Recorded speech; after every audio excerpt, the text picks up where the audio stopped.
Did you guys ever have one of those days that you are you feel like your day is just going up and up and up and up and up and up, and everything is just moving perfectly and everything is great, and you think everything is going to be in line, and then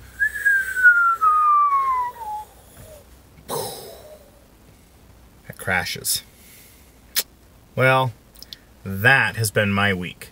Y'all need to go over to Papa Ben's vlogs and check out my search for a home, the Foo Bar, to see what I'm talking about. But anyway, you all came. You wanted to listen to Les Mis. We are on Fantine, Book 1, Chapter 13. So let me go ahead here and jump right in for you. We need not examine the Bishop of Denis or his orthodoxy. Before such a soul, we feel only inclined toward respect. The conscience of an upright man should be taken for granted. Moreover, given certain natures, we admit the possible development of all the beauties of human virtue in a faith different from our own. What he thought of his dogma, or that mystery, are secrets of the innermost faith, known only in the tomb, where souls enter stripped bare. But we are sure that his religious difficulties never resulted in hypocrisy. No corruption is possible with a diamond.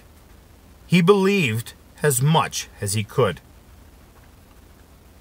Credo e patrum, he often exclaimed, deriving, besides, from his good deeds, that measure of satisfaction that meets the demands of conscience, and says in a low voice, "Thou art God." We feel obliged to note that outside of, and, so to speak, beyond his faith, the bishop had an excess of love. It is on that account, qui multum avat, that he was considered vulnerable by serious men, sober persons, and reasonable people. Favorite phrases in our sad world, where egotism gains every keynote from pedantry. What was this excess of love? It was a serene benevolence going beyond humans, as we have already indicated, and on occasion, extending to intimate things. He lived without disdain. He was indulgent toward God's creation. Every man, even the best, has some unconsidered severity that he holds in reserve for animals. The Bishop of Denis had none of this severity, peculiar to most priests. He did not go as far as Barham, but he appeared to have pondered these words of Ecclesiastes: "Who knows whither goeth the spirit of the beast?" Ugliness of appearance, monstrosities of instinct, did not trouble or irritate him. He was moved and touched by them. He seemed to be thoughtfully seeking beyond apparent life, for its cause, its explanation, or its excuse. He seemed at times to ask God for communication. He examined without passion, and with the eye of a linguist deciphering a palimpsest, the portion of chaos which there is yet in nature. These reveries sometimes drew strange words from him. One morning, he was in his garden and thought himself alone, but his sister was walking behind him. All at once he stopped and looked at something on the ground. A large, black, hairy, horrible spider. His sister heard him say, "Poor thing, it's not his fault. Why not recount this almost divine childish goodness? Puralities, perhaps, but these sublime puralities were those of Saint Francis of Assisi and of Marcus Aurelius. One day he sprained an ankle rather than crush an ant. So lived this upright man. Sometimes he went to sleep in his garden, and then he seemed most worthy of veneration. According to accounts of his youth and early manhood, Monseigneur Bienvenu had formerly been a passionate, even violent man. His universal tenderness was less an instinct of nature than the result of a strong conviction filtered through life into his heart, slowly dropping into him throughout by thought. For a character, as well as a rock, may have holes worn into it by drops of water. Such marks are ineffaceable. Such formations are indestructible. In 1815, we probably have said already, he reached his 76th year, but he did not appear to be more than 60. He was not tall. He was somewhat portly, and frequently took long walks to avoid becoming more so. He had a firm step, and was but slightly bent, a circumstance from which we do not claim to draw any conclusion. Gregory XVI, at 80 years, was erect and smiling, which did not prevent him from being a bad bishop. Monseigneur Bienvenu had what people call a handsome air, but so benevolent that you forgot it.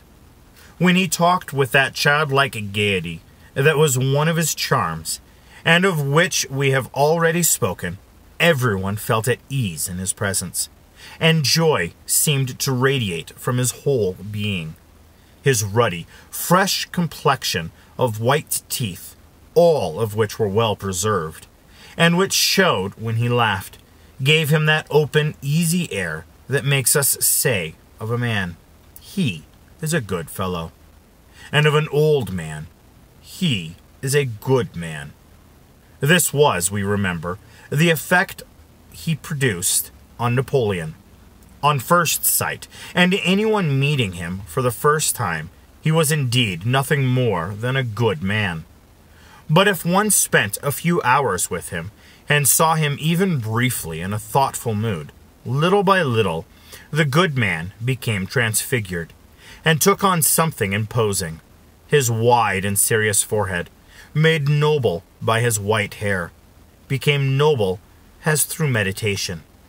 Majesty radiated from this goodness, yet the radiance of goodness remained, and the emotion was something like the experience of seeing a smiling angel slowly spread his wings, without ceasing to smile.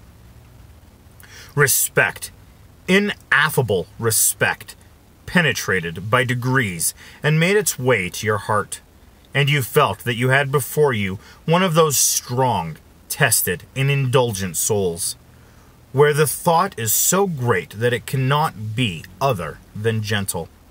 As we have seen, prayer, celebration of the religious offices, alms, consoling the afflicted, the cultivation of a little piece of ground, fraternity, fragility, hospitality, self-sacrifice, confidence, study, and work filled up each day of his life. Filled up is exactly the phrase, and in fact, the bishop's day was full to the brim with good thoughts, good words, and good actions. Yet it was not complete if cold or rainy weather prevented him from passing an hour or two in the evening. When the two women had retired in his garden before going to sleep, it seemed as though it were a sort of rite with him to prepare himself for sleep by meditating in the presence of the great spectacle of a starry firmament. Sometimes late at night, if the two women were awake, they would hear him slowly walking the paths.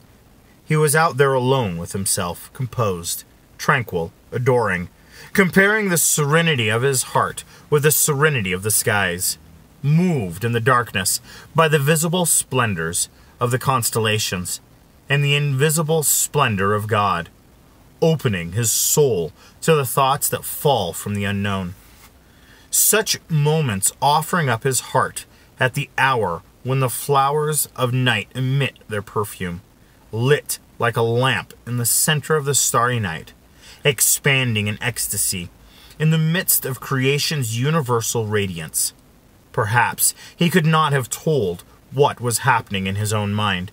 He felt something floating away from him, and something descending upon him, mysterious exchanges of the soul with the universe.